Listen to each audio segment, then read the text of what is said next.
Hi hello friends, ఈరోజు video ఏంటంటే ఆ పాపని హాస్టల్కి పంపించాము. మీ పాప లోపలికి వెళ్ళింది. ఇంకా నేను అక్కడ వెయిట్ చేస్తున్నా. ఇంకా బాయ్ చెప్పి వెళ్ళిపోయింది. బాగానే ఉంది, టీచర్కి చెప్పేసి వచ్చిన. కానీ మరొకసారి మళ్ళీ ఆమె కోసం వెయిట్ చేస్తున్నా. ఇక తల్లి ప్రాణం కదా ఫ్రెండ్స్, కొట్టుకుంటుంది.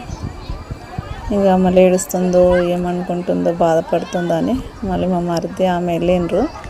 కానీ నేను అక్కడ మా అత్త నేను వెయిట్ చేస్తున్నాను ఏమన్నదో అని అడగడానికి.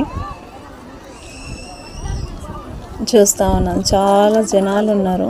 పిల్లలు, తల్లిదండ్రులు, పేరెంట్స్ అందరూ వచ్చారు, చూస్తున్నారు. ఈ వీడియో ఎట్లుందో కామెంట్ చేయండి, లైక్ చేయండి, షేర్ చేయండి, చూసేసేయండి ఫ్రెండ్స్. బాయ్.